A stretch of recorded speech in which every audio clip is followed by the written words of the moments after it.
The various revolutions of the past century each overthrew one system and established a new one. The revolutionaries wanted to forge something that didn't exist before. American revolutionaries were different. They fought for a return to the freedom from British interference that they had experienced prior to the 1760s. In those years, king and parliament began to impose greater authority in the colonies. Americans at that time, for as long as they could remember, were free to manage their affairs without interference from the remote government in London. When they witnessed that liberty diminishing, they rebelled. Their goal was not to win a freedom that they never knew, but to reclaim the freedom they had always known. A new American Revolution would share the goal of our ancestors, to restore what we had before, not to impose something new and alien to our experience. After World War II, the American government invested in education, infrastructure, and attended to matters of poverty, civil rights, and on positive social change. Consequently, the economy strengthened, the middle class grew, and nearly every American was better off in nearly every way in 1970 than they had been 10 or 20 years before. Wealth inequality was low, meaning the benefits of the strong economy didn't just reward the top 1% like today. As both a cause and a result of the healthy economy, the American workforce was the world's best paid, most productive, and most educated. The problems of class, race, gender, and sexual orientation were finally being confronted and untangled. If America had not been distracted and practically destroyed by the Vietnam War, it's likely that today's America could be as prosperous, socially enlightened, stable, and peaceful as most every other industrialized nation.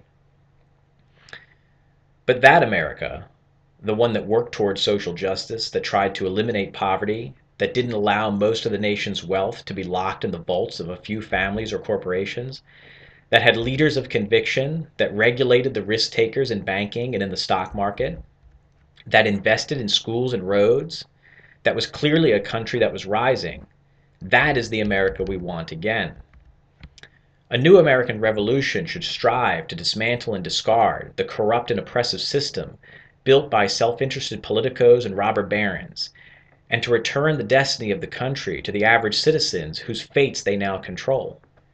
The average American values hard work, fairness, equal opportunity, a strong social safety net, and taxes that are transformed into tangible benefits. If our wishes were reflected in the government that claims to represent us, we would be happier, healthier, more fulfilled, wealthier, longer lived, and at peace with the world. Instead, we are obese, continually at war and despised, suffer high energy prices, low educational achievement, the world's most costly healthcare system, the highest wealth inequality of industrial nations, the lowest social mobility of industrialized nations, a middle class of dwindling wealth, a political system run by elusive billionaires and their puppets in elective office, and an apathetic public more interested in reality shows than the reality of their fading fortunes. Maintaining the status quo is simply unacceptable and not sustainable. The original American Revolution can serve as a conceptual model for a new American Revolution. But new revolutionaries must also emulate and learn from two other remarkable movements in our history, that of the progressives of the early 20th century and that for civil rights in mid-century. Activists of the progressive era were tired of corporate domination of politics, corrupt politicians, business practices that risked health and that produced economic instability, pervasive poverty, the concentration of wealth, and the general alienation of the government from the people. Progressives gained public support through effective presentation of the truths that most every American knew. Soon, municipalities, then states, then the federal government were occupied by progressives who wanted to fix America and who knew how. They reined in big business through common sense regulation.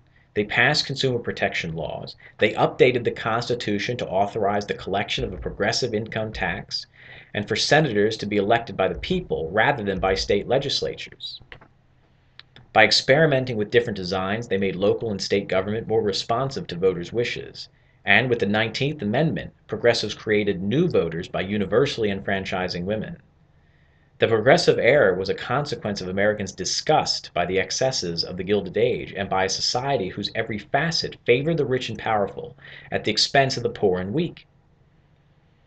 Are most contemporary Americans any less repulsed by today's Gilded Age, which is worse by every measure than the first one? If not, then why should we submit to what our ancestors did not? The Black Civil Rights Movement of the 1950s and 1960s is one of America's most important contributions to history.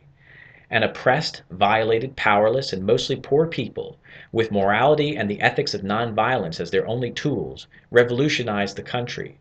No movement in American history, and few in world history, are more inspirational than the descendants of people who had been considered property, working practically on their own, excluded from their local governments and abandoned by the federal government, to successfully force the country to comply with its eloquently stated ideals. But it need not only be inspirational, it can also be aspirational. New American revolutionaries must have the vision, the commitment, and the certainty of righteousness that infused the participants and supporters of the civil rights movement. Those qualities empowered them to subvert a racist and violent society and replace it with one that gained them more power in 10 years than they had had in more than 3 centuries in North America. That was accomplished because they committed their lives to the cause of transforming their world into one in which their children, grandchildren, and beyond would not suffer from the indignities and brutalities that they did. Do we want to inherit the country that is being given to us? Do we want our posterity to be an insignificant gear in the broken, rusted machine that is modern America? If not, let's do something about it.